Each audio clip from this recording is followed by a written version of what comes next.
Ever wondered what makes TV so powerful in Jamaica? Time to find out. Welcome to Global TV Group 358, where television meets innovation. We're not just about shows, we're about shaping society. In Jamaica, TV keeps you informed, connects diverse voices, and supports democracy. Imagine a Jamaica where broadcasters unite, sharing data and collaborating globally. That's us, a unified voice in the TV industry. Did you know TV advertising is still king? It drives website traffic, boosts brand equity, and powers integrated campaigns. Even in an age of digital, TV stands strong, resilient in tough times. Our global TV deck is your treasure trove of insights and data. With charts, graphs, and success stories, it's your guide to impactful TV advertising. Curious to learn more? Visit our website and see how Global TV Group 358 keeps television at the heart of entertainment in Jamaica. Get ready to binge watch the future.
This morning we will pray from Psalms 135. Praise ye the Lord. Praise ye the name of the Lord. Praise him, O ye servant of the Lord. Ye that stand in the house of the Lord, in the courts of the house of our God. Praise the Lord, for the Lord is good. Sing praises unto his name, for he is pleasant. For the Lord had chosen Jacob unto himself, and Israel for his peculiar treasure. For I know that the Lord is great, and that our Lord is above all gods. Whosoever the Lord pleaseth, that did he in heaven and in the earth, in the sea and all deep places. He casteth the vapor to ascend from the ends of the earth. He maketh lightning for the rain. He bringeth the wind out of his treasures. Who smoketh the firstborn of Egypt, both man and beast. Who sent token and wonders into the midst of thee, O Egypt, upon Pharaoh and upon all his servants. Who smoketh great nations and slew mighty kings. 7 kings of the Amorites, and Og king of Bashan, and all the kingdoms of Canaan, and gave their land for an inheritance unto Israel his people. Thy name, O God, endureth forever, and thy memorial, O Lord, throughout all generations. For the Lord will judge his people, and he will repent himself concerning his servant. The idols of the heathen are silver and gold, the work of men's hands. They have mouths, but they speak not. Eyes have they, but they see not. They have ears, but they hear not. Neither is there any breath in their mouths. They that make themselves are like unto them, so is everyone that trusteth in them. Bless the Lord, O house of Israel. Bless the Lord, O house of Aaron. Bless the Lord, O house of Levi. Ye that fear the Lord, bless the Lord. Blessed be the Lord of Zion, which dwelleth in Jerusalem. Praise ye the Lord. Good morning, everyone. Welcome. Thank you for joining us to my community of parity and all my family members, platform moderators, membership holders, viewers, subscribers, commenters, and trolls. Good morning and welcome. Is your blood boiling as much as mine? And if your blood isn't boiling, can you tell us why it's not boiling? Or is it that you wouldn't have seen the showdown between Tam Tavares, Finson, and Lambert Brown in our parliament over the last few days? Is your blood boiling? 10 years, you say. 10 long years and look how Jamaica stay. No light, no road, no food, power we plate. People are suffer while Andrew live great. Hey, hey. You stand up on the platform, smile wide and proud. I tell we about prosperity, but we can't see it all now. Hurricane come through and left the people bare. 6 months later, them still out there, asleep under the air. Their GLP friends them build high rise, road still full of hope. A house pocket to a field, while the nation lose its soul. Hospital overflow, picnic can't get bed. School roof a leak, but you and Juliet well fed.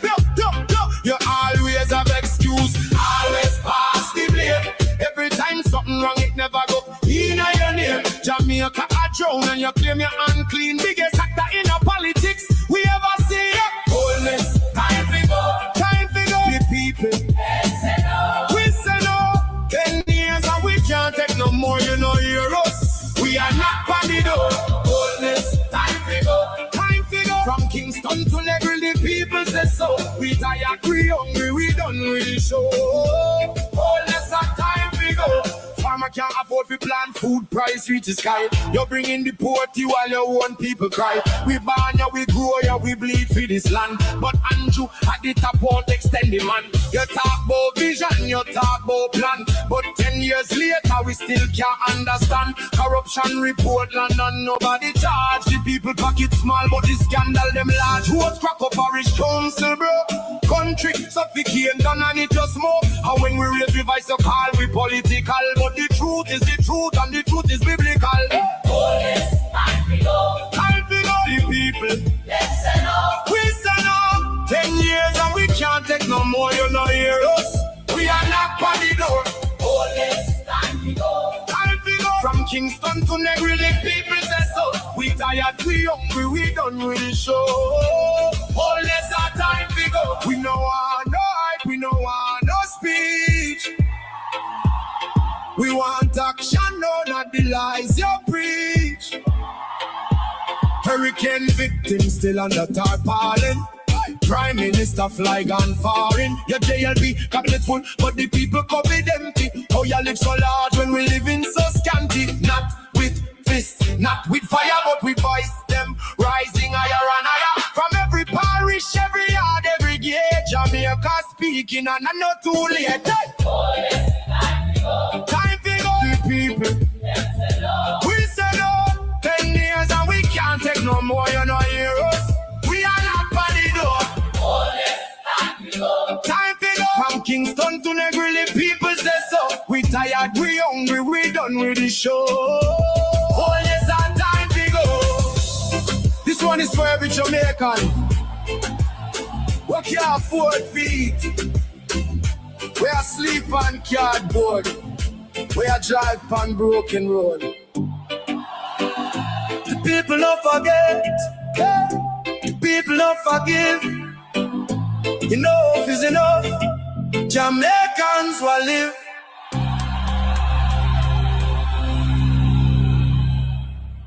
Good morning and welcome to the crime of church and state against the people. That crime that dates back to the inception of slavery, later into colonization, and the continuance of it. Morning, everyone. Welcome. Thank you all for joining us this morning. We'll go into history this morning. We are angry. Nobody's talking about Hurricane Melissa victims, but we see church and state having a grand old time with the money that's been collected on the back of Hurricane Melissa victim. Aren't you angry this morning? Is your blood not boiling? Will the people of Jamaica take a stand on Tuesday? Or will it be the same old if we're not getting food, we're not coming out? Let us see. Let us wait and see. But as I'm saying, and has always been saying, rescuing Jamaica, it's now or never. This is our last chance to take a stand to rescue our country, now or never. Good morning, everyone. Welcome. Thank you all for joining us this morning. Empress Deb, how you doing? Morning, Byron. Karen Nemard, Lynette Jenkins, good morning. Vernon Mitchell, good morning. Suzette Williams, Churchill Roberts, good morning. Marcia Thomas, good morning and welcome. Miranda Ruddock, good morning. Karine, good morning, good morning. Monica Taylor, Colin, yes. Donna Thompson, Violet Watson, good morning, good morning. Sheena Kelly, good morning. Like and share the live for us, please, because we are going to go on a rant this morning. We have also written an article which you ought to pay very close attention to this morning. Elaine Turner, good morning and welcome. If you miss a single word in this article this morning, it will be down to you. It is, and we're going to post it over Facebook when we're done as well. But it is important, Christopher Stevens. It is important that every word of this article this morning you pay attention to. Why? Because nothing literally has changed. And if Hurricane Melissa is not showing you, after you listen to the article, that nothing has changed, then you need a rewiring of your psychology. Bob Marley told us, I feel like burning a church. Now I know that the preacher is lying. All of us should feel exactly like that. We should burn church and state because the crimes that those sets, those two, have carried out against the people of Jamaica and continue to carry out, the only way we're going to get rid of them is burning church and state, like literally, just like that, and start all over again. Evan Miller, how you do? Morning, welcome. So we're going to kick off with our article this morning to set the stage because we have quite a few things to hinge and pinch on this morning. And we're going to look at Deanne Jackson Miller, bits and pieces that she has drawn out of the whole TNC debacle between the country and Chang. And I'm going to address the phrase I hear her muttering and mumbling. Why can't we just say the words as dictionary defines them?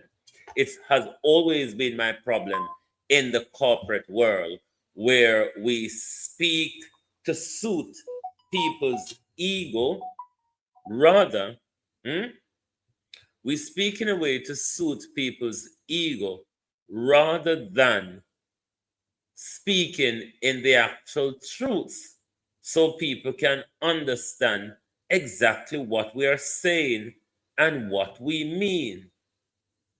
And I think when we use word to caress people's ego, we mislead the public as to what we are actually saying. Deanne Jackson Miller. So where you are going to rustle tussle this morning, Pandy Deportee Galangin, because some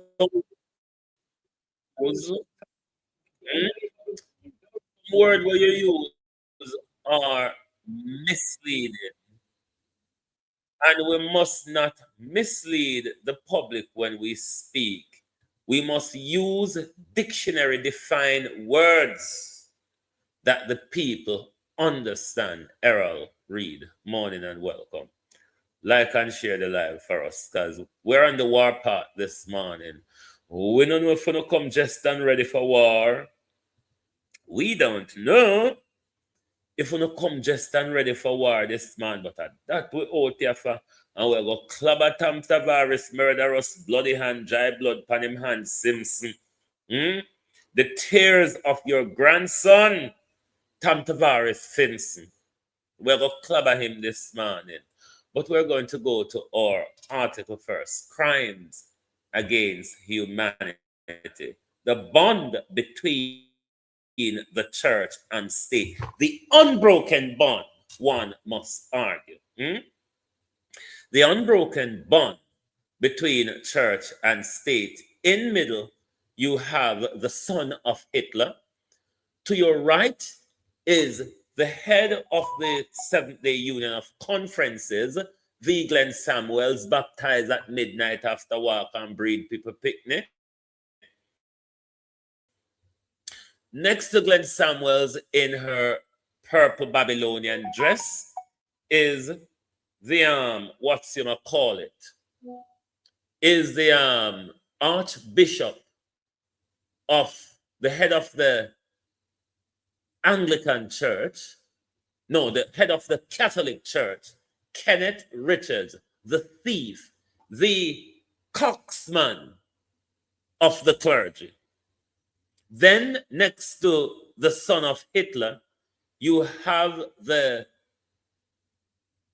Archbishop of the Anglican Church of Jamaica and Cayman, can't remember the sinner name. And then next to him, you have the head of the Baptist Union. We're all going guns blazing this morning. Put your coat on. Come dressed and ready for war this morning. Andrew Joan Hamilton Wilson, Elga Fletcher, Blessed Woman. Firecat, good morning. Gloria Morris, good morning. Christopher Stevens, good morning. Gloria Morris, thank you very much for your generous donation. Thank you very much. Really appreciate your constant support. Good morning, all, and welcome. Abina Sarkodi, good morning and welcome. Like and share the live, please, because we're on the war part this morning. If you not come just and ready for war this morning, I beg you clear the path, because we're going to cut and go through this morning. We're going to run through them like mongoose are run through wildfire, run through morass this morning. The unbroken bond between church and state. You must listen to every word of this article. Nothing literally has changed. And if you are not aware that nothing has not changed, put the information in the article together with what is happening with Hurricane Melissa's victim. We are angry. You all should be angry. I am super angry with the churches. Who is wickeder? I asked the question on Facebook this morning. Who is wickeder, the state or the church? Based on what the church say they stand for, don't you think they're wickeder than the state? Because it is the church that should nudge the state in the direction to do better, to do right by the victims of Melissa. But as they've done from slavery to now, they've shared the scarce benefit and spoils between both of them. Let's go to the article. Me feel so the church wicked, Adana. We know it's a government designed to be wicked, but psychologically we're taught. Psychologically, we're taught that the church is a force for good. Are they a force for good based on what we've seen them done in Hurricane Melissa? Based on how we've seen them go in our pocket day and night, 3 times a day, 4 times a week? We would even talk about the overworking one, them like Delpha Davis, Rydell Rowe, Peter Chambers, and a whole host of overworking mother effers this morning. Audrey Robinson. Good morning and welcome. Please listen to this article. It's very important that you listen to the article word for word. And I might have to play it twice this morning. I know this is an area where people tender ego, people soft skin ego might get bruised, because this is state which consists of the two political parties, JLP and PNP, so una go bruise. And this is a church, your favorite denomination, your sanctimonious pastors, priests, prophetess, ministers, man of God, and all sorts of things, but you never call them the pedophiles and thieves and murderers that they are. Calm yourself down. Calm yourself down and go to the article, because there's quite a bit of mouthful in it that you, the listening audience, must listen to this morning. Nothing has changed. The church is a criminal organization. That is what I want you to walk away from this morning. This is what I want you to walk away from here with this morning after you listen to the article. After you listen to the article, look back at the years you have been in the church, or the years you have seen the church operating amongst us. You must go away this morning, see the church as the criminal that we see Andrew Holness' regime as. They are no different. They have always been working together against humanity for the demise and the downfall of humanity. Nothing has changed. The Entangled Legacy: How Church and State Forged a Bond Through Slavery and Colonization. Across the span of several centuries, the historical alliance between religious institutions and governing powers emerged as one of the most consequential partnerships in the shaping of the modern world, a bond deeply embedded in the rise and expansion of transatlantic slavery and global colonial rule. Beginning in the late medieval era and accelerating through the age of exploration, European states set their sights on territorial expansion and resource extraction, yet recognized that raw military force alone could not sustain control over vast new lands and populations. To legitimize their enterprises, rulers turned to organized religion, particularly major Christian denominations, to provide what political authority could not: a moral and ideological framework that cast conquest and forced labor as part of a higher purpose.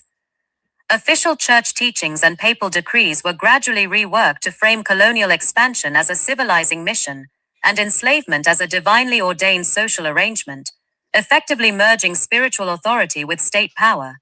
In this unified structure, the state secured religious validation for its economic and territorial ambitions, while the church gained access to new territories, converts, and significant material wealth, creating a symbiotic system where each institution reinforced the other's authority and reach. This ideological partnership quickly translated into tangible institutional collaboration that permeated law, economy, and daily life across colonial territories and slaveholding nations. State laws, royal charters, and colonial administrations systematically granted churches large tracts of land, tax exemptions, and formal influence over education, record-keeping, and local governance. In return, church leaders and institutions actively participated in the functioning of the systems themselves. Many religious orders and congregations directly owned enslaved people, operated plantations and mines, and profited from trade routes established under colonial rule.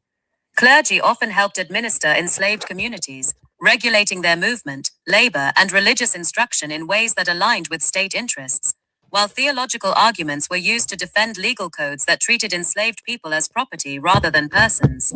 By framing slavery and colonization not merely as political or economic decisions, but as consistent with divine will, the alliance constructed a powerful barrier against resistance, making opposition to these systems appear as both a violation of civil law and an act against religious doctrine.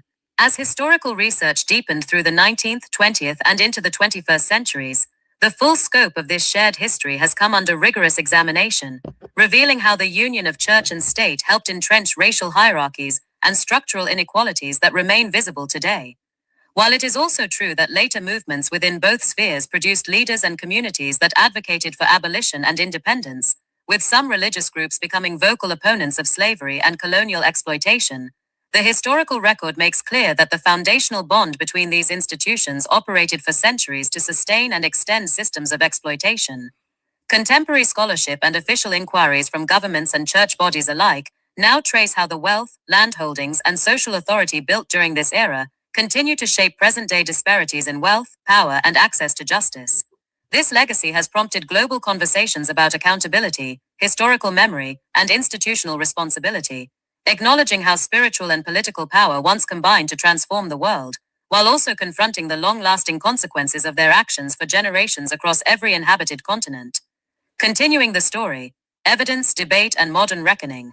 Archival records across Europe, Africa, the Americas, and the Caribbean document the precise nature of this cooperation. In Spain and Portugal, papal bulls such as Intertwined provided the earliest religious backing for dividing newly discovered lands between the two crowns, with the expectation that the church would oversee conversion and social order. In Britain, France, and the Netherlands, colonial charters routinely recognized the role of established churches in maintaining stability, while financial ledgers show dioceses and missionary societies receiving revenue directly from slave-produced goods including sugar, cotton, tobacco, and indigo. Enslaved people were baptized and taught simplified doctrines that emphasized obedience to earthly masters, creating a form of religious instruction designed to reinforce the existing order rather than challenge it. Even as some theologians began to question these practices in the 18th century, the institutional ties remained strong. Many church leaders feared that challenging slavery would undermine the legal and social framework that supported their own standing and property. The end of formal slavery and the collapse of colonial empires did not erase this historical connection. Instead, the hierarchies and economic structures built through that era often adapted and persisted. Today, historians, activists, and leaders from both religious and political backgrounds continue to examine how the once close operational links between church and state left a lasting imprint on laws, education systems, and social attitudes. Some churches have issued formal apologies and established reparatory funds, while governments have undertaken historical truth commissions to document the roots of ongoing inequality. These efforts are not just about revisiting the past, they are about understanding how two powerful institutions once joined forces to reshape global history, and how recognizing that bond is an essential step toward addressing its unresolved consequences in the world as it stands today. You did not hear a word because you're looking after your breakfast, you're getting ready for church, you're cooking dinner, some of you. You didn't hear a word that was said in this article. Not one single word. And if you heard, did you understood?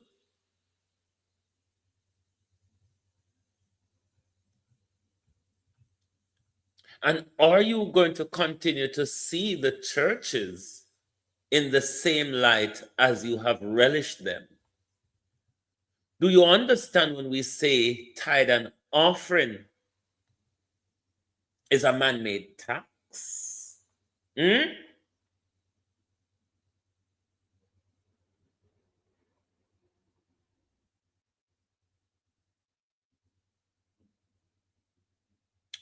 never hear not a word how state and church came together to keep us in slavery, to own our land, how the church took its role in converting us from our African spirituality into this bastardized religious organization, how they hold us into contempt, Pamela Akola, how they took pay through money and land, how they miseducate us, not educate us, miseducate us, how the church brainwashed us to prevent us to rebel against a state that was murdering us and exploiting. You never hear a word. No, you never hear a word. Because you would have walked with them ticker matches when you got to church, if you did hear. Man, you don't think that because I'm going to church. No, I don't go to a religious church. The church I go to is spiritual, very spiritual. Very spiritual. Someone, the truth be told, if someone come there, when I go say, Obia church, we ain't go. We're not religious, we're spiritual, which is quite different from organized religion. You haven't heard a word, not a single word of the crime the church has done. Because a lot of us who go to church, Opal Watson, how you doing? Morning, welcome. A lot of people who goes to church is because we are indoctrinated throughout history, is what has been handed down to us. Some of it thinks it's really from God. And all these doctrines that have been enforced upon us. If you have, especially the King James Version Bible, and you turn to the first or second page of it, it will tell you that it was written for the grace and mercy of the people of England, Scotland, and Wales. The King James Version. Note the version, the King James Version. King James. King James. Not Jesus's version, not anybody else. King James Version, the King of England and Scotland. Yeah. The church took on a role from the state in order to keep us calm, preventing us from rebelling, changing our language. It was the church, and this is why you see reparations, we're going about it wrong. The church have a lot to do with how we were fucked up, how we were miseducated, how we were brainwashed, how we were taught to see whiteness as right, how we were taught to see blackness as demonic and devilish. It wasn't the state that was responsible for that teaching, mind you. That was the church. It was the church that told us to obey our slave masters. It was the church who told us to watch and pray. It was the church who told us hope for something else that does not exist. It's the church who told us after we did work on the plantation and really never get nothing. It's the church who told us you have to pay us something out of it. It's the church who changed our names, our culture, and our language. It wasn't the state. The state gave that job to the church, and in turn gave lands to the church, gave the right to the church for record keeping. The church is guilty of a whole lot, Jesus Christ, if you don't ever research the things that the church is guilty of, you would travel to church with a can of petrol and box of matches. Like literally just like that. The church was the one who taught classism, colorism. It wasn't the state. The state was busy carrying out its job of killing us and exploiting us to build their economic whatever you want to call it. But to keep us calm, to take God out of us that we came from Africa with, and put in a Western God, a white Michelangelo God in us. And a Jesus that never saw Europe or never came from Europe or never have anything to do with Europe. But all of a sudden, Jesus is white. That was all the church. How then do we go after the state only when it comes to reparation? Remember when I spoke to you the other morning about reparation? I said the bigger part of reparation is psychology. Psychology, the repairing of what was done to our minds. The first place education was introduced to us in the West is through the churches. They were the ones who convert us and give us these Christian names. You have not heard a word the article said. Not a single word. Because if you heard, I got especially one of these church, except for Baptists. And this is why you see Reverend Jonathan Hemmings is so rebellious. He was Baptist. He's Baptist. The Baptist church have a history of fighting against slavery. It is what the Seventh-day Adventists, because I try to teach them all the while, but because they don't research, it was what Seventh-day Adventist was born out of the Baptist Union.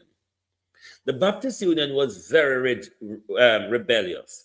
Whatever it is that Ellen G. White and her husband and their friend William did not agree with in the Baptist Union and step away to create the Seventh-day Adventist Union. Ellen G. White, in her writings and her lies of prophecy, did not explain any of that. She pulled that wool over people's eyes and she prophesied this and said, Ellen G. White was just another religious prostitute. As any of these today that we see call themselves apostle, lady of God, woman of God, man of God, it's all prostitution. Why you think the church can't call out Andrew or call out corruption in general?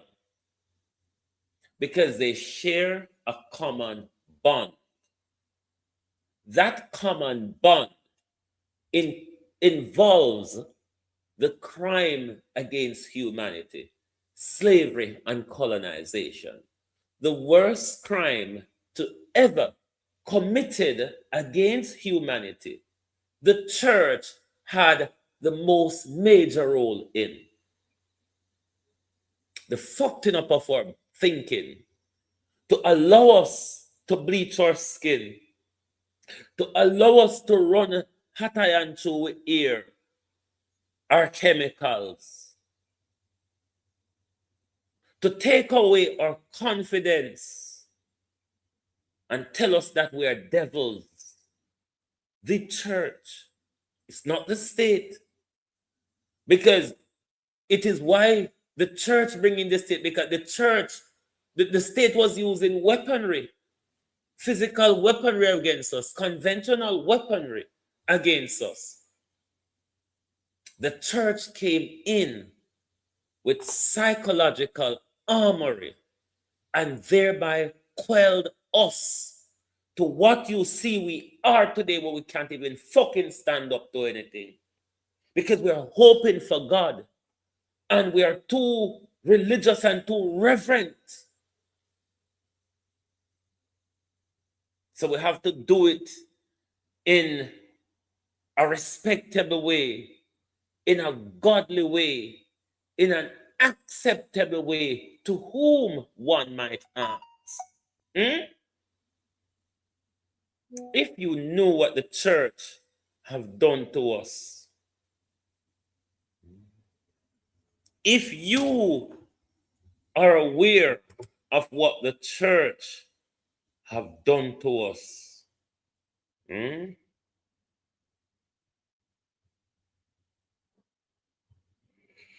oh dear.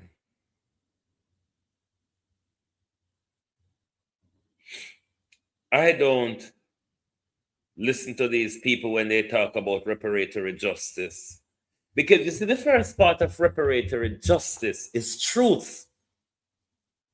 The first arm of reparatory justice Andrew Holness, Mia Matley, Professor Hilary Beckles is truth. You cannot have reparatory justice unless it starts with truth and reconciliation.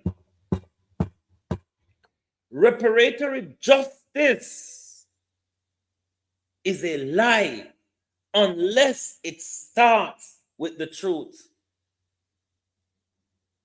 Because for 500-600 years, all that has been told to us, all that has been taught to us is a lie. Reparatory justice means nothing if it doesn't start with the truth. If the churches doesn't stand up, hold their hands up on their part and pay back the people, give back the people their land, give back the people their stolen wealth, put the records you have in hidden in public. Reparatory justice means no. We could talk until the cows come home. It's just a talking shop. Literally, just like that. And all these leaders, black leaders in Africa and the Caribbean, they are lobbying to get more money to enrich themselves more. It's nothing that will be. You haven't heard a word the article said. Not a single word. Let us reread it again. Can never hear. So now that me go on a rant, then you need to listen carefully again.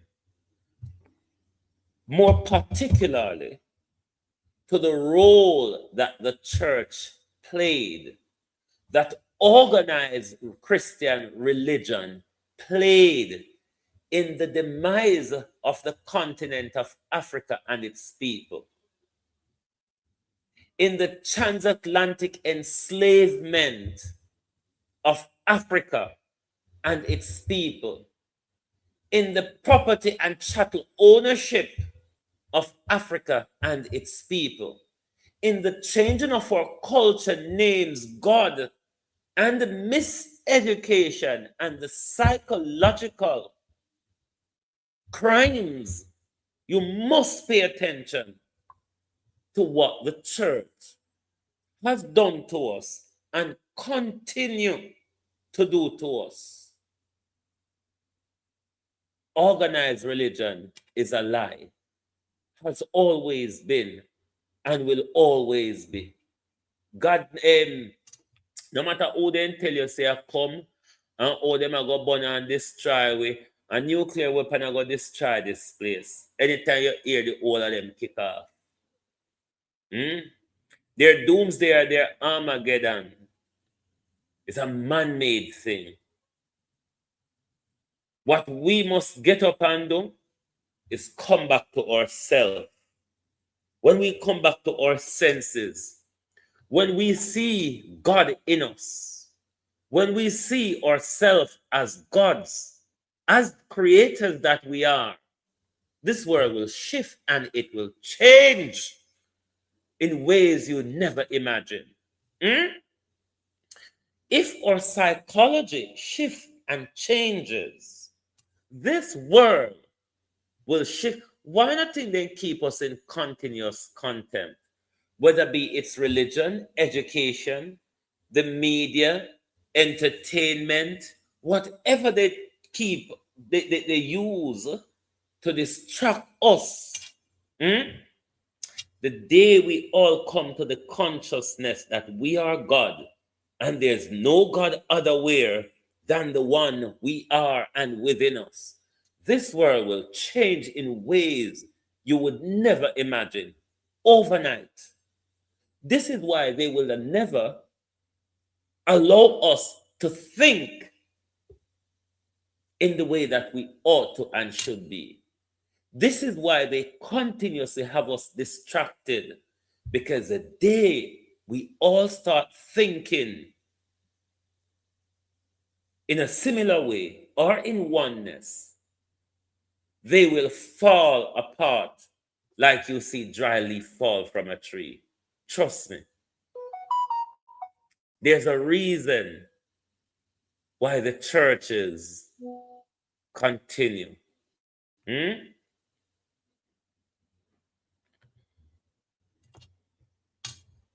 Hold on, let's read the article again.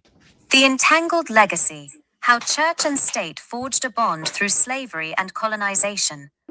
Across the span of several centuries, the historical alliance between religious institutions and governing powers emerged as one of the most consequential partnerships in the shaping of the modern world, a bond deeply embedded in the rise and expansion of transatlantic slavery and global colonial rule.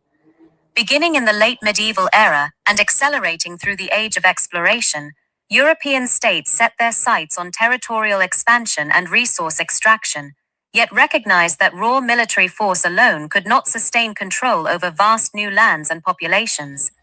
To legitimize their enterprises, rulers turned to organized religion, particularly major Christian denominations, to provide what political authority could not: a moral and ideological framework that cast conquest and forced labor as part of a higher purpose. Official church teachings and papal decrees were gradually reworked to frame colonial expansion as a civilizing mission, and enslavement as a divinely ordained social arrangement, effectively merging spiritual authority with state power. In this unified structure, the state secured religious validation for its economic and territorial ambitions, while the church gained access to new territories, converts, and significant material wealth, creating a symbiotic system where each institution reinforced the other's authority and reach. This ideological partnership quickly translated into tangible institutional collaboration that permeated law, economy, and daily life across colonial territories and slaveholding nations. State laws, royal charters, and colonial administrations systematically granted churches large tracts of land, tax exemptions, and formal influence over education, record-keeping, and local governance. In return, church leaders and institutions actively participated in the functioning of the systems themselves. Many religious orders and congregations directly owned enslaved people, operated plantations and mines, and profited from trade routes established under colonial rule. Clergy often helped administer enslaved communities, regulating their movement, labor, and religious instruction in ways that aligned with state interests, while theological arguments were used to defend legal codes that treated enslaved people as property rather than persons. By framing slavery and colonization not merely as political or economic decisions, but as consistent with divine will, the alliance constructed a powerful barrier against resistance, making opposition to these systems appear as both a violation of civil law and an act against religious doctrine. As historical research deepened through the 19th, 20th, and into the 21st centuries, the full scope of this shared history has come under rigorous examination, revealing how the union of church and state helped entrench racial hierarchies and structural inequalities that remain visible today. While it is also true that later movements within both spheres produced leaders and communities that advocated for abolition and independence, with some religious groups becoming vocal opponents of slavery and colonial exploitation, the historical record makes clear that the foundational bond between these institutions operated for centuries to sustain and extend systems of exploitation. Contemporary scholarship and official inquiries from governments and church bodies alike now trace how the wealth, land holdings, and social authority built during this era continue to shape present-day disparities in wealth, power, and access to justice. This legacy has prompted global conversations about accountability, historical memory, and institutional responsibility, acknowledging how spiritual and political power once combined to transform the world, while also confronting the long-lasting consequences of their actions for generations across every inhabited continent. Continuing the story: evidence, debate, and modern reckoning. Archival records across Europe, Africa, the Americas, and the Caribbean document the precise nature of this cooperation. In Spain and Portugal, papal bulls such as Inter Cetra provided the earliest religious backing for dividing newly discovered lands between the two crowns, with the expectation that the church would oversee conversion and social order. In Britain, France, and the Netherlands, Colonial charters routinely recognized the role of established churches in maintaining stability, while financial ledgers show dioceses and missionary societies receiving revenue directly from slave-produced goods including sugar, cotton, tobacco, and indigo. Enslaved people were baptized and taught simplified doctrines that emphasized obedience to earthly masters, creating a form of religious instruction designed to reinforce the existing order rather than challenge it. Even as some theologians began to question these practices in the 18th century, the institutional ties remained strong. Many church leaders feared that challenging slavery would undermine the legal and social framework that supported their own standing and property. The end of formal slavery and the collapse of colonial empires did not erase this historical connection. Instead, the hierarchies and economic structures built through that era often adapted and persisted. Today, historians, activists, and leaders from both religious and political backgrounds continue to examine how the once close operational links between church and state left a lasting imprint on laws, education systems, and social attitudes. Some churches have issued formal apologies and established reparatory funds, while governments have undertaken historical truth commissions to document the roots of ongoing inequality. These efforts are not just about revisiting the past, they are about understanding how two powerful institutions once joined forces to reshape global history, and how recognizing that bond is an essential step toward addressing its unresolved consequences in the world as it stands today. We will never be able to move forward until the churches come clean, until the churches are being dismantled. It is not government that hold us in psychological contempt. It is not government. It is not governments that are holding us in psychological contempt. It is the churches.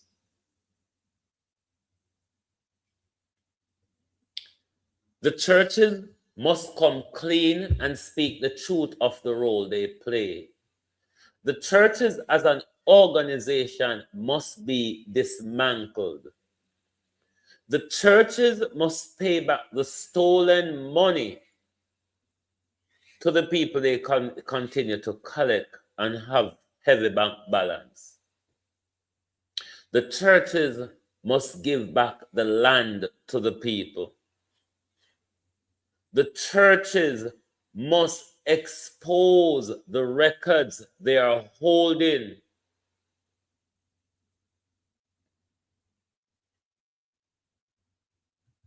We will not be able to move forward without the truth.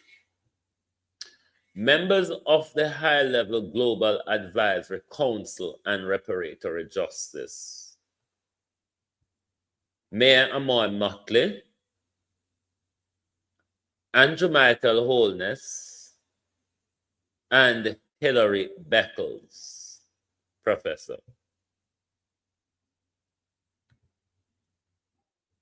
Yeah.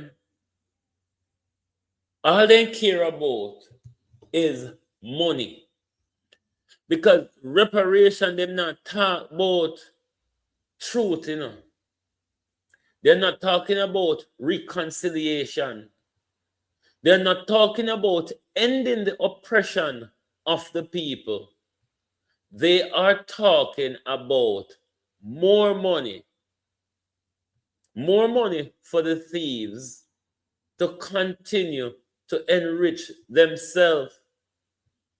We see some Miyamoto just came back from a high-level conference in Ghana the other day because the Ghanaian president is doing a lot of work in regards to the reparatory justice area, but they're going about it wrong.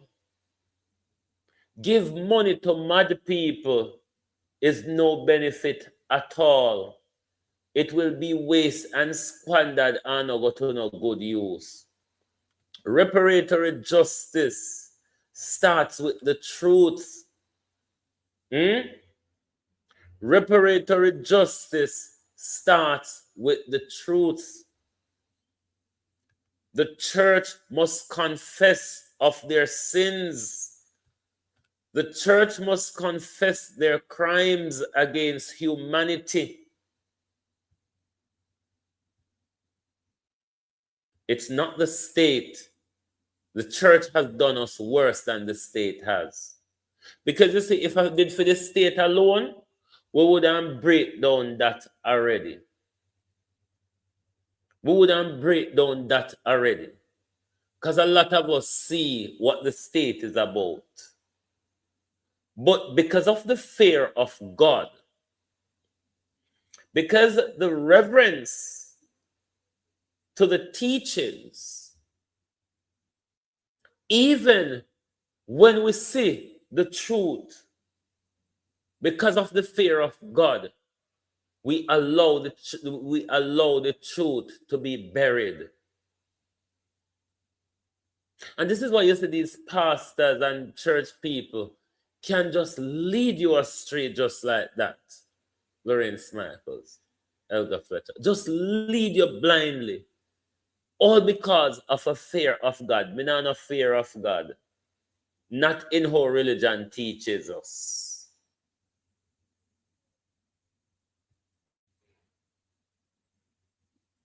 We need to wake up.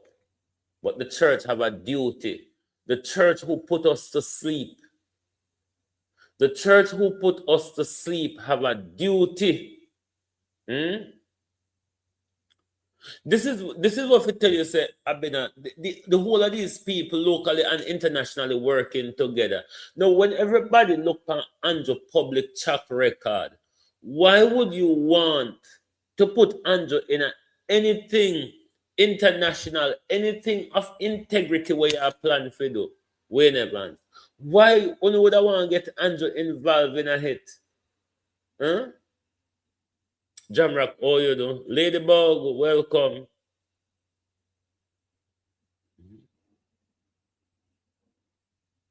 If them a cuss me right now, Jamrock, if them a cuss me right now, you know, so when you bruise their ego, when it come to politics and religion, they are wind up.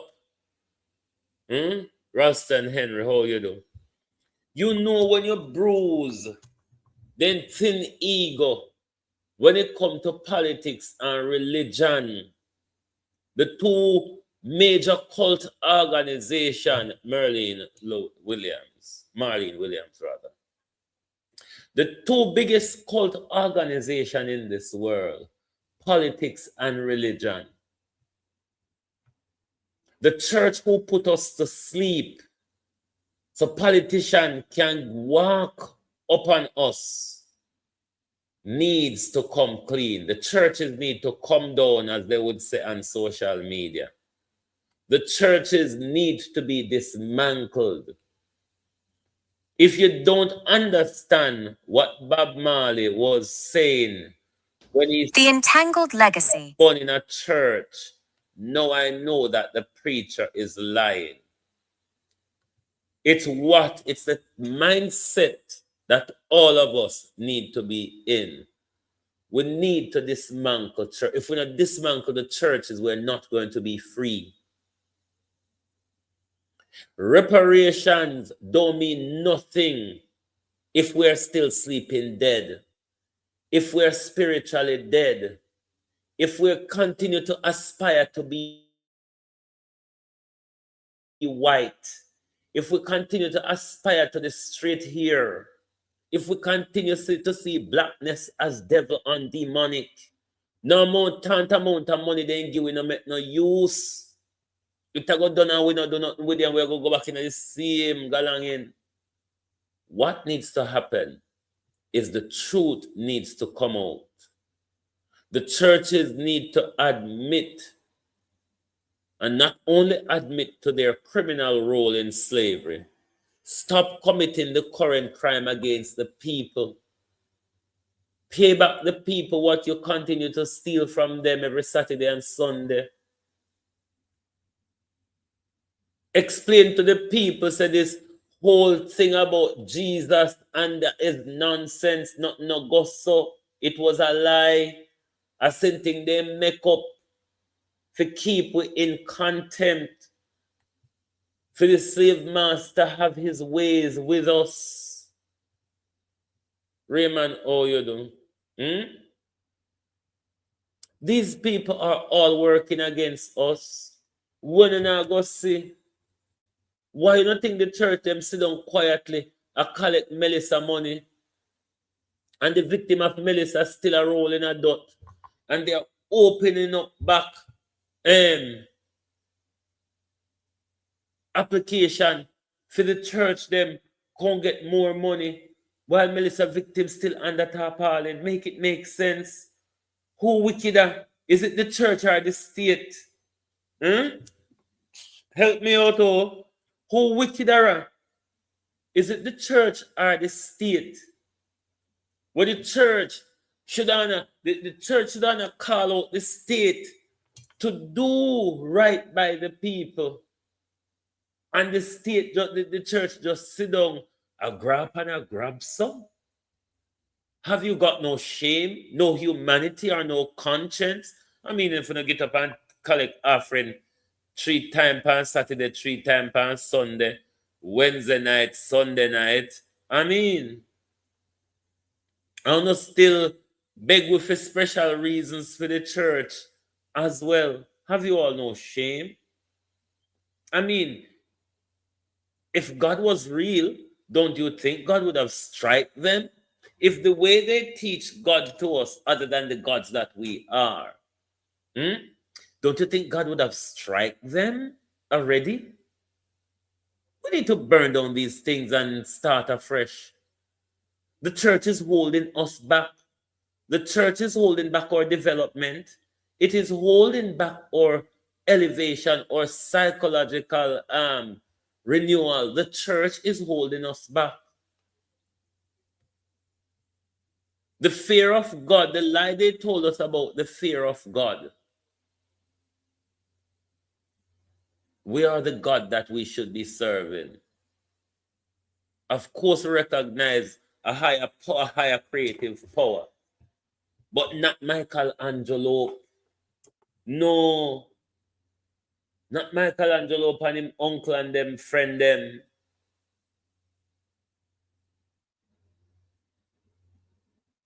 If we don't get out of this madness of organized religion, all we are going to do is perish.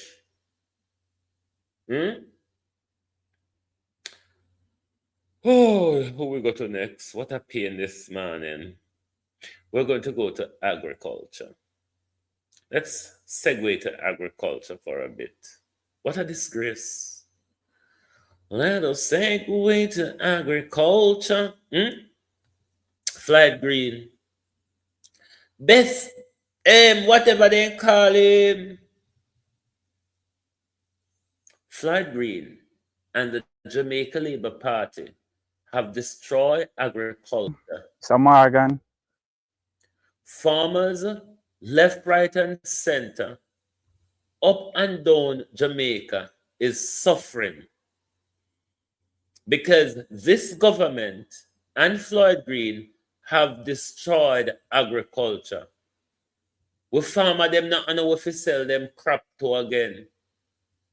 We farmer them not have no way to sell them crop to again. Let us listen to some farmers in Manchester and what is happening to their crops. Gum shop, how you do? When you're not angry? Does these things not make you all angry? When you see every day the state of break down everything around with, and rather than the church come out and take a stand, the church is there collecting money to keep quiet, and you're not angry? You docile church members, you high heel, pretty feather wearing hat, fashion expo Christians, what the fuck is wrong with you all? When are we going to wake up? Let's listen how agriculture is destroyed. James Robertson, criminal James Robertson with the whole heap of life where you take. Morgan. And this is my father, Mr. Morgan, as well. Here with Mr. Bunting, we're just leaving from the pump house down there. We had a meeting with our group and a group of farmers from the New Forest Agro Park. And what we're talking about and here to talk about is an issue we all are facing in this magnificent community where we produce scallion. This scallion, what we have here, are produced, we have KFC is just a modern part of the control, Sean. It a go on from religion right up. Then just keep adding more and more to it. KFC is just one limbo group on the tree of mental, psychological warfare. been producing it over years now, for generations, and I could consider it a way of life. I could consider it a practice of ours for years now. So as I mentioned, if you eat jerk chicken and so forth, this is one of the main ingredients in the jerk chicken where we give it flavor and taste. And if you can look and see the glut we are all facing here with our fields being abandoned basically because there isn't any market to take the produce, we have heard. And we have gotten promises from many different, I don't even know if they mention them as, because I'm so disappointed in it right now. If you know, say, so many of us invested hard-earned cash into this to make a return, and we are basically abandoned. And if you can look, there's multiple fields around us here. This is where we're standing in front of a specific field, a mine, one of 5. And if we had the time and you could view, I can show you many more that has already spoiled. And anybody who had done agriculture in high school and went to university can understand when a crop or a plant reaches the point of diminishing return, it doesn't make any sense to harvest. And majority of our crops have already reached to maturity, and it's next to diminishing return in a few coming weeks. So, and you're talking about hundreds of thousands of pounds. Hundreds of thousands of pounds are produced that has already spoiled and is going to spoil. And what response have you got from the Ministry of Agriculture? We haven't gotten any response, and we haven't seen anybody in any way, shape, or form. The only person we have seen so far is you and our councillor, Sarah Robinson. And I should mention that I reached out to the CEO of Grace Kennedy Group, and they used to buy scallion on contract up to the end of last year. Yes. They're saying they have no capacity to buy anymore. They have reached their capacity. So one of the major companies that used to take scallion, some of the scallion off of the farmers has stopped, and that has even made the matters worse. Yes, that has put a large dent in the market, because if you think about the few hotel chains that we have and Coronation Market and the market in Montego Bay, those markets alone can't take our produce.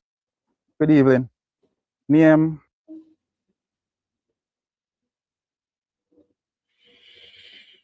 Boy, may I tell you, it's rough. Jamaica destroyed, you know.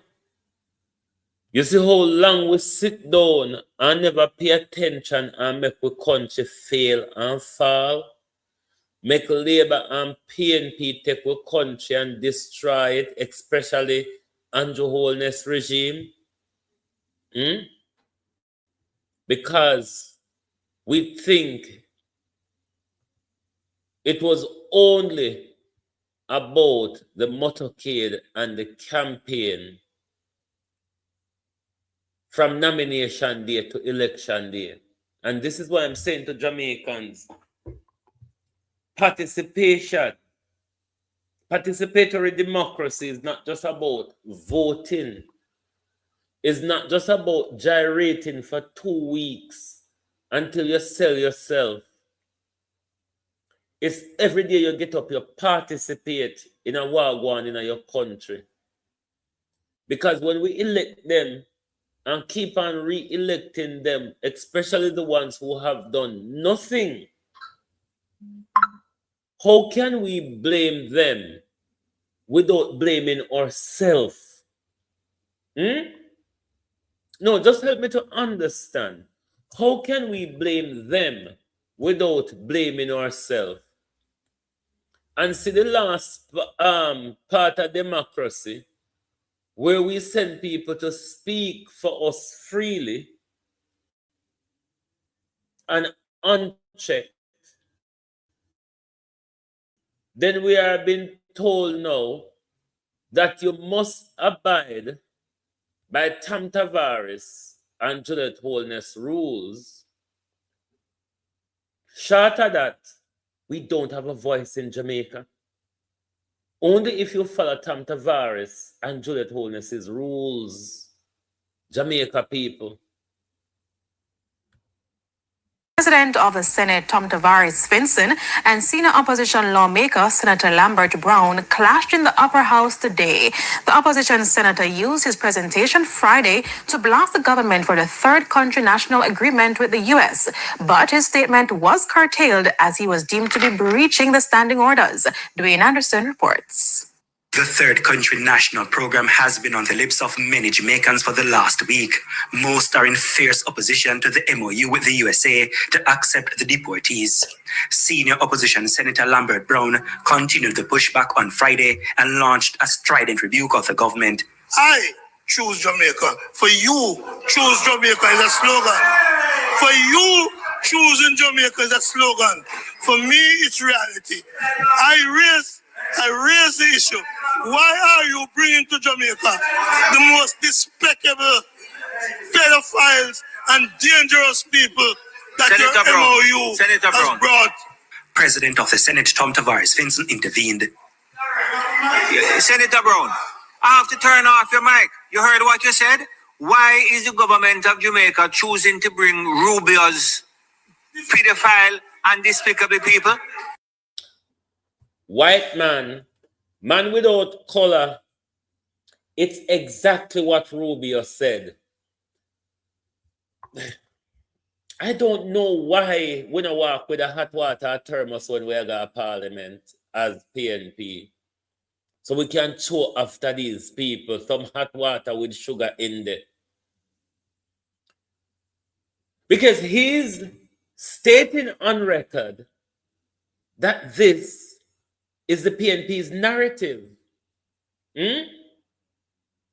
He's stating on record, this is the position of the PNP. Isn't it what Marco Rubio says? No, we need to work with hot water, hot sugar and water. Because when we burn these people, we must make sure it stick upon them and burn them hotter. That is the position of the People's National Party? No. That is the position of Trump's and Marco Rubio's position. We are fully aware where Juliet Holness, Dr. Dagpa, we're fully aware, Tam Tavares Finson, of the blood on your hands. But what you can do, man without color, the Satan, When white people were created as Satan. We must start the truth. White people are Satan.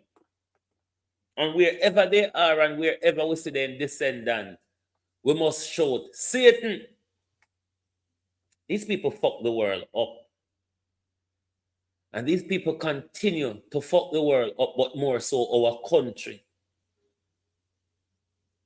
This white Jamaica Labour Party, from Buster to White Andrew, has always been destructive in our country. Always. It's Marco Rubio's and Donald Trump's position. The People's National Party? Well, if that is the position, I want you to state on the record that is the position of the People's National Party. That the Jamaica Labour Party government is bowing to Rubio to bring pedophiles and criminals to Jamaica. What the fuck do you think it is, you illiterated scumbag, you bloody pedophile and murderer? What do you think it is? if it's not bowing to Marco Rubio's pressure. But should we argue with them? I really don't think so. Let the record show that that is the position of the People's National Party. Please have your seat. For about Can he be so fucking stupid? I beg your pardon this morning because I'm angry. Can one person be so fucking stupid?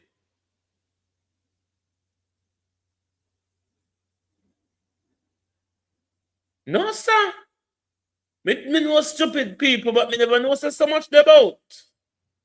3 minutes, the senator continued to speak about the issue despite his microphone being turned off. Eventually, the microphone was turned on to get the comments on the record. Look here, man, don't start me today at all. Senator Gale. So what you gonna do? You gonna line up gunman to shoot you like what you did with your grandson's father? Is that what you're going to do in Tam Tavares, Finson? Or are you going to get your gunmen out to come and shoot at us? Or to shoot at Lambert Brown? Was that a threat, Tam Tavares, Finson? Because if you threaten Lambert Brown, you threaten we as well, you know. Because he's speaking for us. So if it is, Tam Tavares, Finson, that you're threatening Lambert Brown to get your gunman them to come around way up, you're threatening the entire nation. You're threatening the majority of us that is against this thing. The crimes. Me? Alright, so repeat it. Let me turn on your mic. That's what I want to do. Repeat it. I am saying here. Repeat it. That in choosing to bring the TCN, yes, you are choosing what Rubio said. Despicable pedophiles would want to get away from America. All right, okay. And that is the position of the People's National Party. The Senate's president then decided the opposition lawmaker would speak no further as he was in breach of the standing orders. Only pedophiles like Tam Tavares, Finson, and many of them in the Jamaica Labour Party would have taken this narrative that we saw coming from Tam Tavares, Finson. Only a pedophile or a protector of a pedophiles would want to take more pedophile than the tantamount of pedophile what we already have in Jamaica. Huh? Plus murderers, which Tam Tavares Finson knows a lot about. Huh? You finish? You finish? Yes, I'm telling you that you finish. I am. No, I'm not preventing you to speak on the bill. You are speaking on the bill, and you go a point where you're talking about Senator Rubio and all manners of extraneous things. So therefore, I'm saying no. What the fuck is extraneous about repeating what Marco Rubio said, you thick fucker? You know, white people dumb, you know? Dumb, very dumb. And not just dumb, criminal and crooked. On the white people in Jamaica, but anyone today in the world on a dumb, criminal and crooked. Anyway, it's the trait that we're created with. No problem. Senator Sinclair. Several minutes after that clash, Senator Brown continued to demand his position be heard, prompting further appeals from his colleagues for him to calm down. Dwayne Anderson, TVJ News. Oh, God. Can it get any fucking worse? Do you think... Now, we're going to segue to Dean Jackson Miller on the TCN Galangen. And we're going to clobber Dean Jackson Miller for word and phrase. Because Dean Jackson Miller is playing up to these people. What is the phrase demonstrable not so, Dean Jackson Miller? Could you explain it for us? What does demonstrably not so mean? What is the definition of demonstrably not so? Isn't it the right phrase or the right explanation is demonstrably lie? Well, the good thing is with Dean Jackson Miller, she picked out some really fucked up parts. And when I say fucked up, I mean in the sense where Emily Shield was saying to Dr. Chang, I don't understand what you was saying, and I don't think you understand what you was saying either. Let's listen to Diane Jackson Miller pick out. I think she picked out some good part, but when Diane Jackson Miller refused to say Dr. Chang is a demonstrable liar, rather switching the phrase to demonstrably not so. Oh no, stop it. Stop it. Stop misleading the people when they talk. There's nothing as demonstrably not so. Demonstrable lie. All right, Miss Miller. If you talk how the things them go and talk to work and make up new things to suit people's ego, and then not do it. An agreement to transition to Jamaica, some third country nationals from the United States.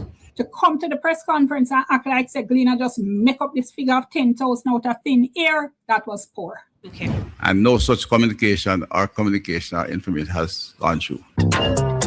And a poor Diane, unprofessional and lie. Not poor, unprofessional and lie.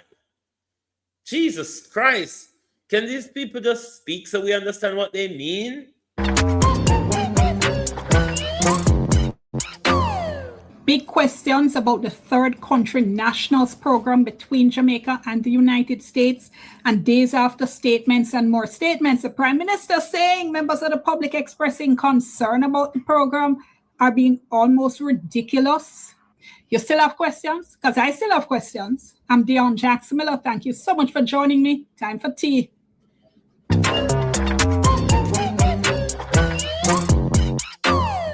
I'm going to break it down, look at who said what happened, all the various things that have been said and how they all pan out. First, though, have to tell you this. The first episode of our Women's Health podcast, Scrubbed In, is out. It's published. The link is at the end. The link is below as well. Go check it out. We're talking about painful periods and endometriosis. Men, you need to watch too. So I know one woman them have to deal with. Share the link with men, with women, with young men, with young women, because this is information everybody needs to know, all right? That's my shameless plug of the day. Back to today's subject. So, here's how crowdfunder is changing how music is produced. It used to be the case that music executives like all hell broke loose when the Gleaner published this story, big story, by Kimon Francis, 2025 Journalist of the Year, and this was Tuesday, June 16, 2026, all right? The headline said, Deportee Deal, Jamaica offers to accept non-nationals being booted from the US. And Jamaicans went, wanna just say? So let me read the first two paragraphs. Kingston and Washington are expected to begin talks on an agreement first pitched by a senior Jamaican government official that could see the island accepting up to 10,000 non-Jamaicans being deported from the United States.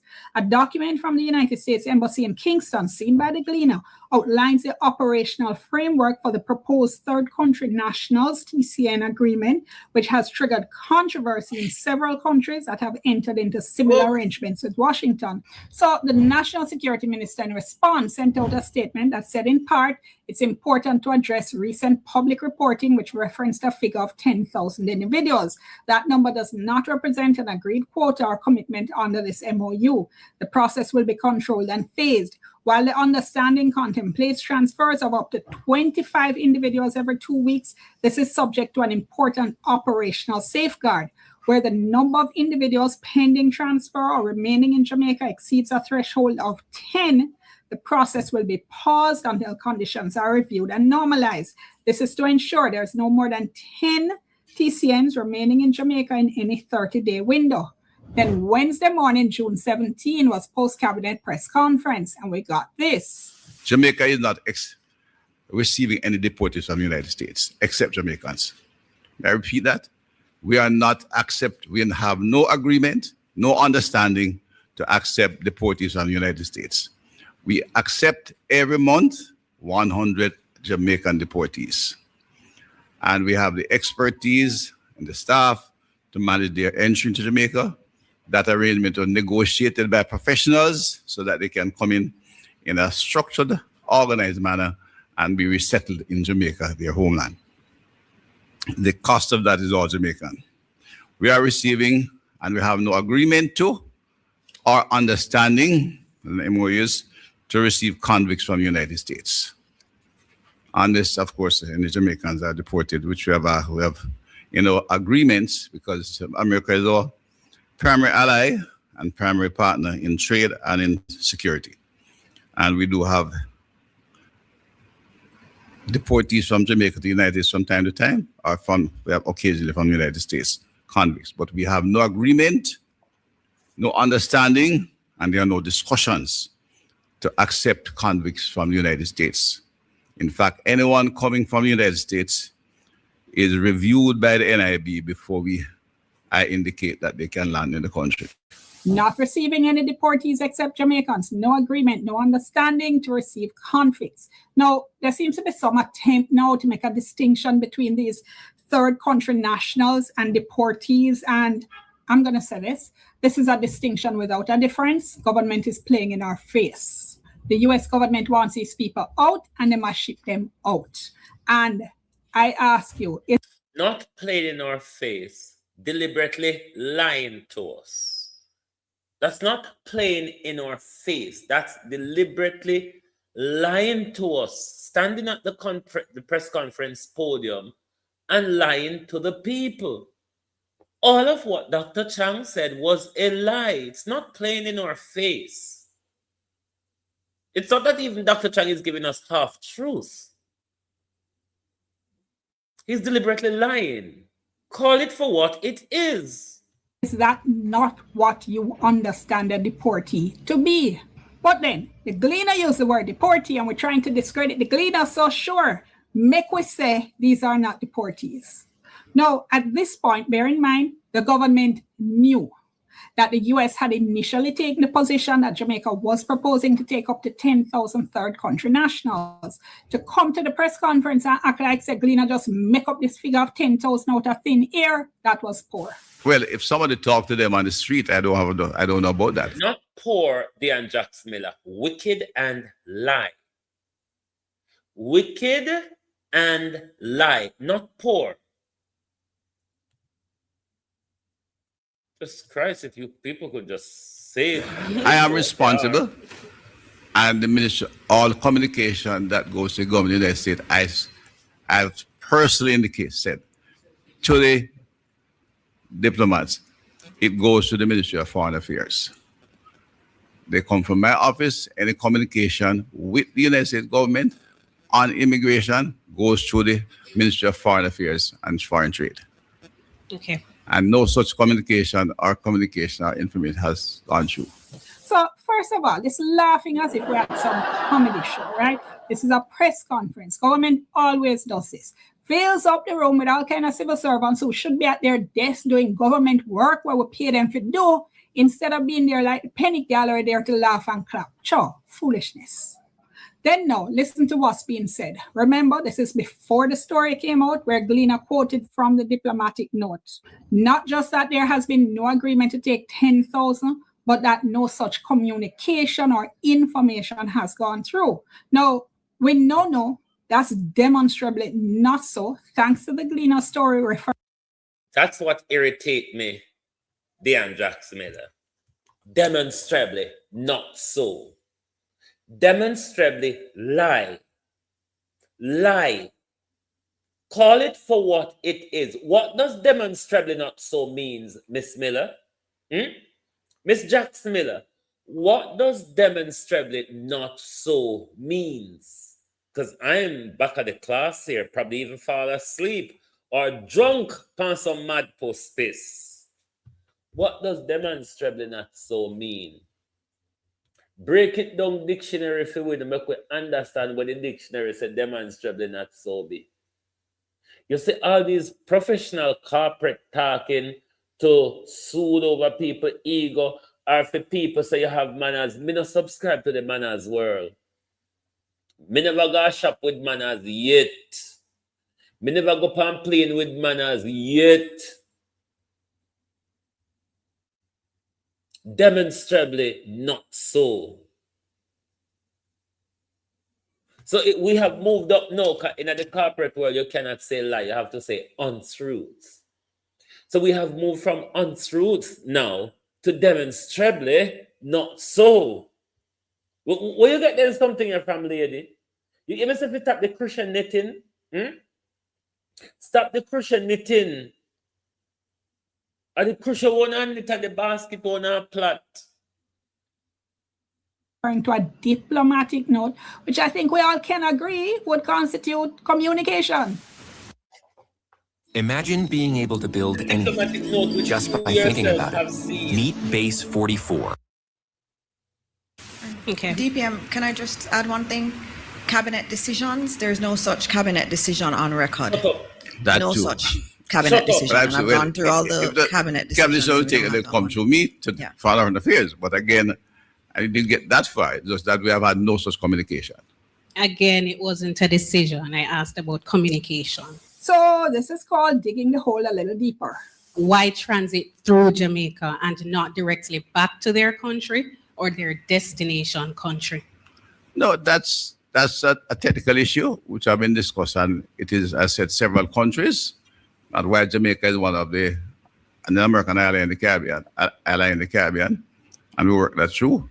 It's the way it goes. I think the philosophy behind it, and I can say that is why, is that if they stay in the United States, they have an opportunity to apply to stay. So the people are coming, and they're coming literally from being apprehended at the border and sent to Jamaica after some routine checks are done. They don't intend to stay in Jamaica, so the United States pay their airfare and they go. So we don't know if they're criminal or not. The US cannot tell us whether they're criminal or not. If you just catch them about it. If we are to follow what you're saying, if the US will just catch them at the border and send them Congiwi, so we don't know what we're getting. Is it not?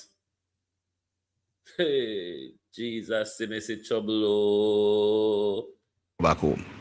The return rate so far has been about 94%. This is why Emily Shields was this annoyed and angry, because nobody at the press conference who listened it to and watched it after, nobody understood what Dr. Chang was saying. Dr. Chang himself have no clue.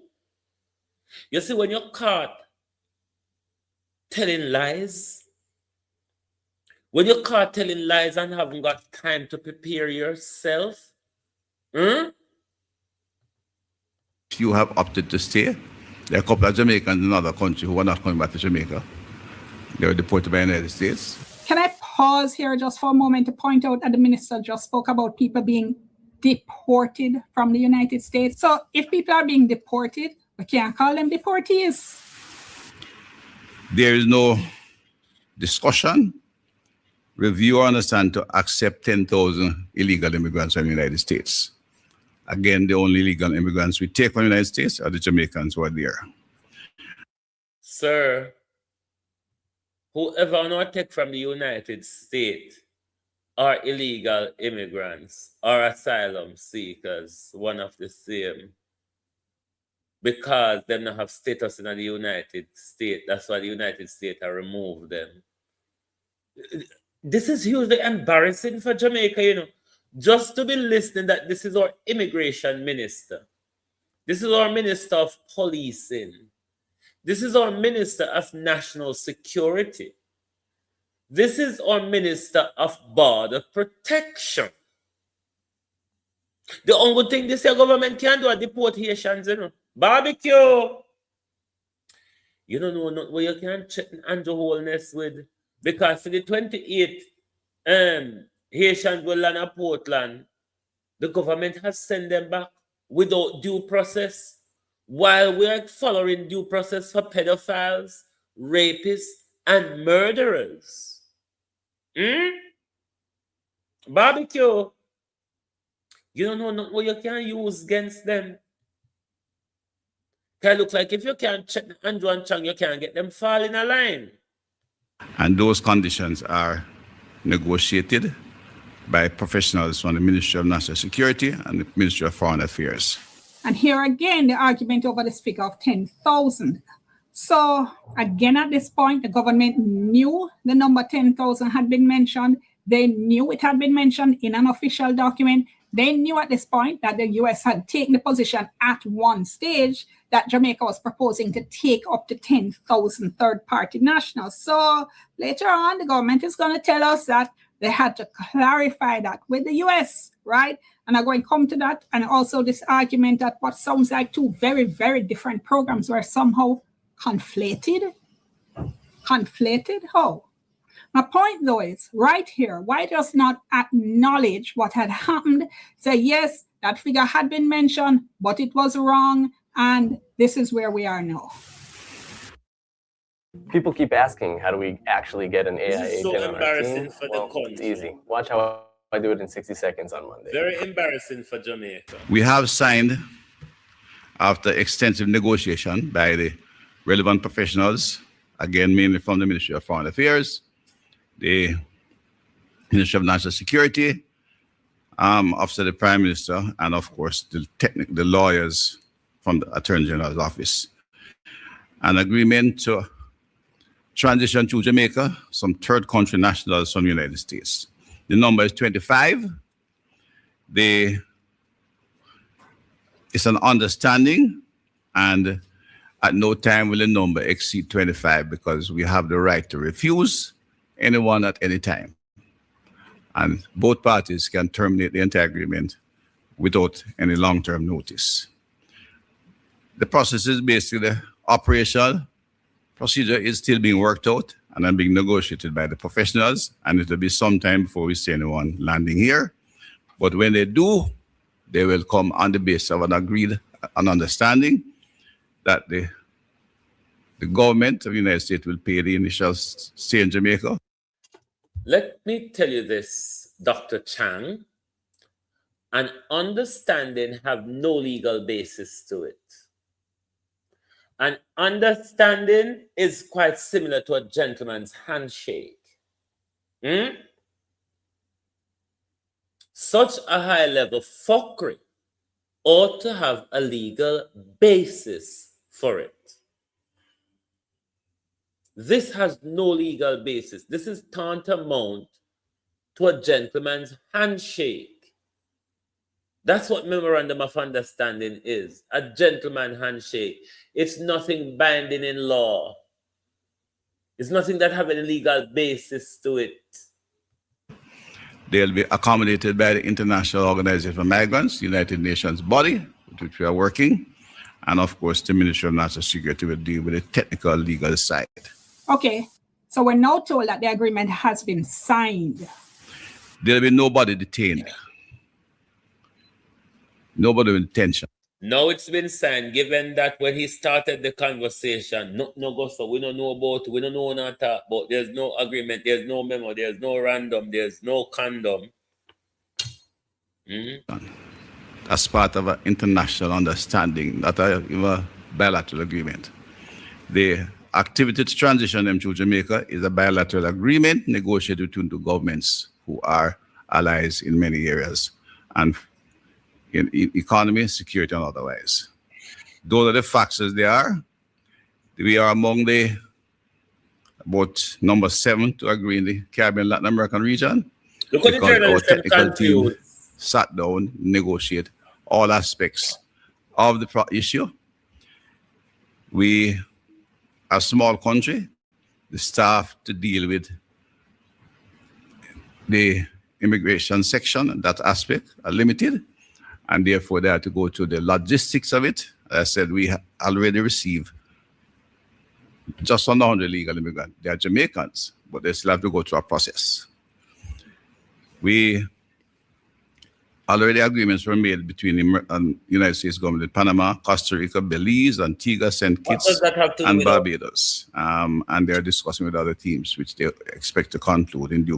What does whatever Trump is doing with other countries run one list? What does that have to do with us? How we getting at it? Of course. We have concluded ours, but we don't expect any visitors until, I said, we set off on the operational details, which are not yet settled. And that's a matter that professionals will negotiate and settle that we can handle them. All right, so they're not going to be detained, which means they're free to move up and down throughout Jamaica. Free to stay as well. Morning, everyone. Mahiri Stewart, Nationwide News here. Question for Dr. Chang. On who initiated the MOU and when was it signed? No, MOU between countries are not a matter of initiating that. The Americans have which is the country there. Dr. Chang, somebody has to initiate a conversation. A conversation start by left, right, 1, 2, 3, 4. Somebody start the conversation. It cannot be that a conversation is had and nobody don't start. So we can book up in a conversation now? Like seriously, sir? As a country, we can book up in a conversation and we just tick ourselves in the middle of it, just so? Immigrants have an issue that they are trying to settle, and we are one of their allies in the Caribbean, and we had discussion, we initiated.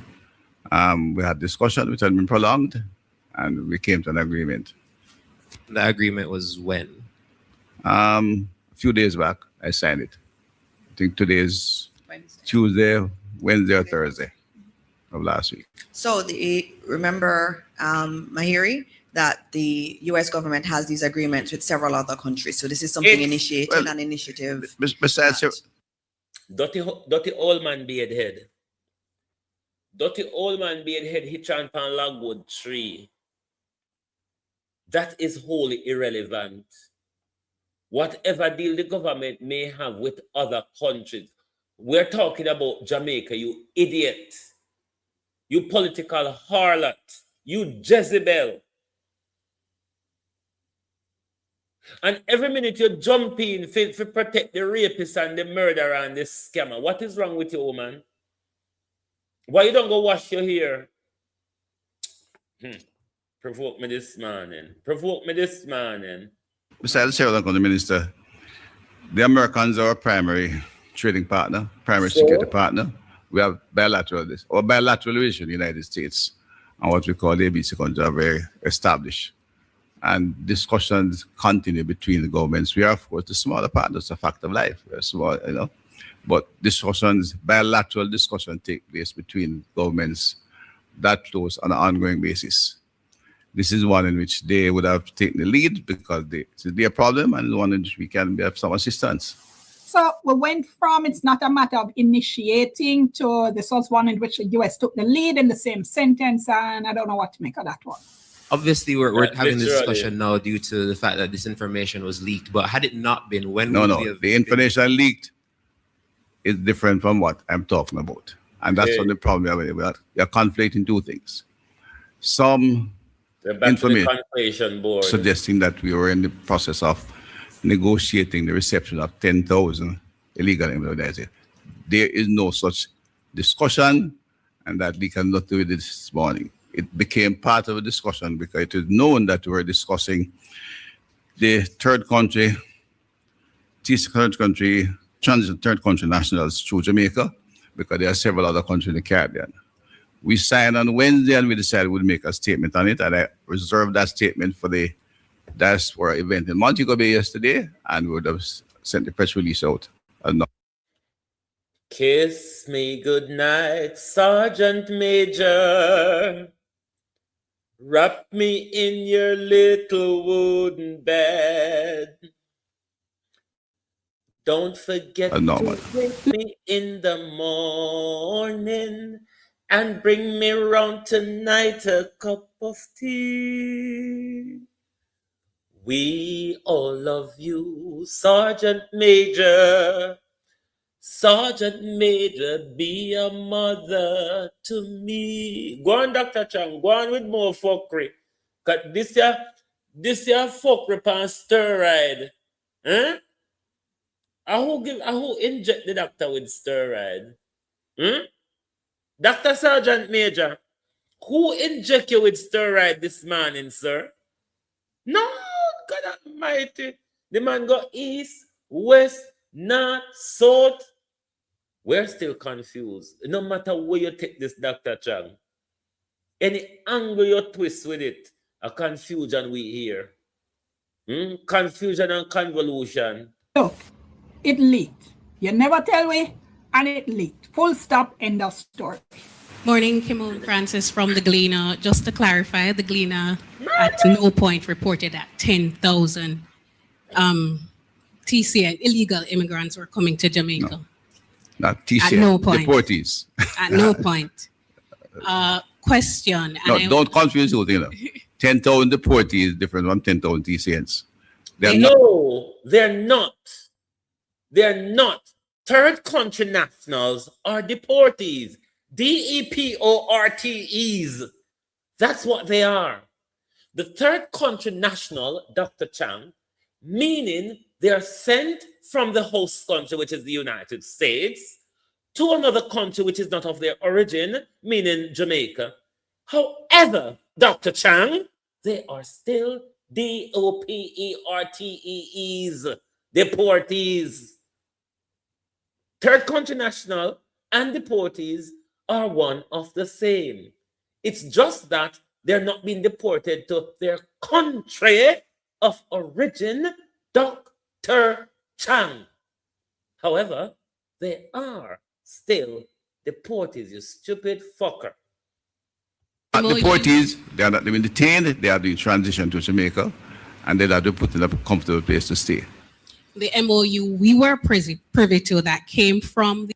And they are going to be put in a comfortable place to stay. Note the word, comfortable. US's embassy classified them as deportees. Now, the document I saw also, the same document that was speaking about third country nationals, also used the word deportees. So again, trying to... Yes, the third country national, as I explained it, just mean they are deported to a country not of their origin. That's all TCN means. But TCNs are still deportees. Deported to a third country. That's all it means. God Almighty this morning. Boy, look upon our country. I mean, we're on the world stage, you know. The world is watching. To share the Gleaner like this is not the flex you think it is. Question, just seeking clarity. Did the U.S. initiate contact with Jamaica regarding the TCN arrangement? Or did a senior government official first communicate that Jamaica is amenable to such an agreement? No, TCN is an American request. They have done so with several allies across the region and throughout the world. We're talking about Jamaica, however, we're talking about Jamaica. And keep raising other countries in the region, other countries around the world. All of them are what Donald Trump referred to as shithole countries. However, Dr. Chang, Dana Morris Dixon, we're talking about Jamaica. That's what we are talking about. So it's their challenge that they're trying to resolve in a human way. So we never suggested it. That no, we couldn't suggest that. We don't have a problem. That's why we suggest. Okay. I mean, we don't have a problem. On this occasion, they are a friend and they're seeking our assistance to resolve the problem. And if a friend said to you, say, I've just stolen half a dozen chicken from Miss Matty's full cook, but carry this bag for me, because if the police comes along, they will see that I'm carrying the bag with the chicken from Miss Matty's full cook. You go carry the bag and know, say, handling stolen goods is also a crime, just like stealing Miss Matty's half a dozen chicken. Dr. Chang, is that what Dr. Chang is saying to us? I'm willing to carry the stolen bag for Andrew because even though I know it's a crime, my friend who is in a little predicament has asked me to carry the stolen bag. Is that what you're saying, Dr. Chang? No, sir. Lord Jesus. Boy, they fool and foolery. Did the U.S. at any time communicate that the arrangement could see Jamaica receiving up to 10,000 country nationals. No, there's no such discussion between the governments of Jamaica. Through no communication at all. No. So you're saying, Dr. Chang, that the US State Department is lying? The diplomatic communication is a made-up between Gleaner and the US State Department? Careful, you know, Dr. Chang. As Emily Shields told this administration, oh no, watch on yourself. Man, they come pick them up in an orange jumpsuit. Careful. Remember them after your long time. Isn't it the reason, Dr. Chang, why you and the government is end up backed into a corner because of possible indictments being unsealed against you lot? Just checking. Okay. When that happens, the numbers in the next shipment drop by that number. So if all 25 decide to stay, so there'll be no crowding on flag of Jamaica. If all 25 decide to stay, we stop the program immediately. And that's in the document. I don't know if you saw that part of it. So the rudeness of the report at this point is almost palpable. Now, the document said that the US and Jamaica were going to coordinate public messaging in relation to the MOU in advance. In other words, the two of them were going to decide what they were going to tell us. But because the Gleaner mash up that dolly house, right, and they're on the defensive, all we're getting now is rudeness and attempts to discredit, instead of just coming clean from the beginning and telling us what was what. So the day after the press conference and Parliament, because the minister spoke in Parliament, going to do that in a separate video, on Thursday, June 18, the Gleaner now publishes another story quoting from the diplomatic note that they got the information from. And it said a diplomatic note from the US Embassy has stated that a cabinet minister proposed a controversial deal to Washington that would have had Jamaica receive up to 10,000 third country nationals. The note sent to the Jamaican government said former ambassador to the US and minister without portfolio in the office of the Prime Minister, Audrey Marks, made the proposal. So government had to come with an explanation after that. And this is when we started to hear about these two programs that were, word of the day, being conflated. So in my next video, I'll look at how the government responded to that. Also talk about what happened in Parliament, because the Minister of National Security also spoke in Parliament, want to take a look at what happened there as well. Then, of course, the questions that still remain, not to mention the Prime Minister saying people's concerns are almost ridiculous. Still have a whole heap to say, but I'm going to leave it there for today, all right? Kiss me goodnight, Sergeant Major. This is a Sergeant Major moment, you know. This is a Sergeant Major moment for our country. Because those who are fleeing persecution, as in our Haitian brothers and sisters, are being sent back to their death. While we are muscling up to rent big house to give murderers and pedophiles a decent living. Dr. Chang came out pushing back on the news broadcast that we see that big house up at St. Mary. He will come out and release a statement, say no go so. Dr. Chang, when have you ever spoken the truth?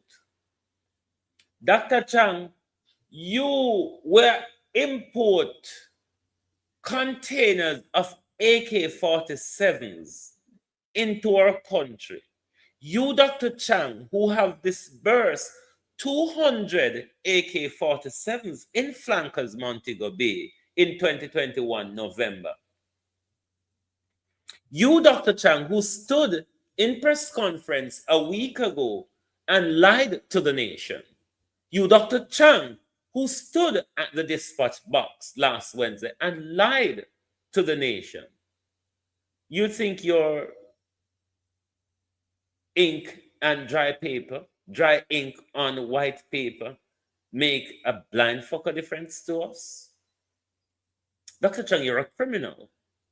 Dr. Chang, you're a murderer. Dr. Chang, you are a gangster. Dr. Chang, you are a liar. What can you say to convince us, Dr. Chang, when you distribute guns? Dr. Chang, when you put guns into young men's hands, when you remove bullets from young men in your surgery without reporting it to the police as Minister of Police. I mean, what does a piece of paper with dry ink does? Man, move ya. Move and go on. Junkro, thief, scammer, criminal, murderer, illegal gun smuggler, Minister of Security, Dr. Horace Chang. Thank you very much for being here with us this morning. The heat has turned itself down a bit, but nevertheless, still warm enough. We're down from 38, 35 now to 25. Still good enough to be out and about. O'Neill Dennis, morning and welcome. But, Patricia Matthews, all you do? You not hungry? Why you don't want me one to raise my blood pressure? But then again, licky Jamaica people, hungry belly Jamaica people will sell on yourself for donut, ice cream, 2-piece and chips, or even noodle and pizza. Let's see if we're not going to come out Tuesday. Let's see if we're not going to come out Tuesday morning. Come make Andrew say, the nation is absolutely fed up. But if we want to get rid of Andrew Holness, we have to do it as a nation. Just our voices alone won't just work. There have to be positive actions to get rid of Andrew Holness. We should have never re-elected Andrew Holness last September. We made not a dangerous, but a deadly mistake. And we are paying an awfully high price for that deadly mistake we made on September 3rd. Thank you. Good morning and good afternoon from Global TV. Only a look at Jesus.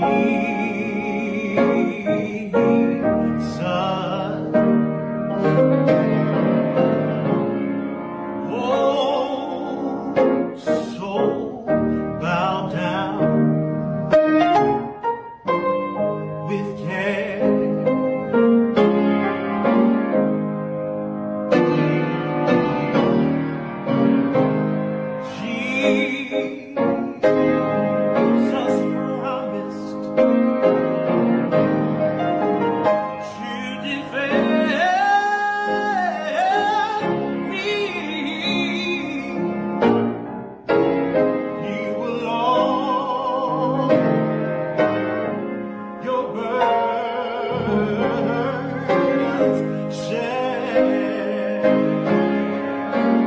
Oh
If you don't like missing out on the latest shows but still enjoy classic hits, then Global TV Group 358 is your perfect match. Global TV Group 358 isn't just another channel, it's your ultimate TV experience. From breaking news to binge-worthy dramas and timeless classics, we've got it all. Our unique blend of original content and global favorites means there's something for everyone. And guess what? With GTVG's seamless streaming, you can watch anywhere, anytime. Plus, our interactive features let you be part of the action. So, whether you're a seasoned binge watcher or a casual viewer, Global TV Group 358 is here to keep you entertained day and night. Don't just watch TV, experience it with Global TV Group 358. Subscribe now and never miss a moment.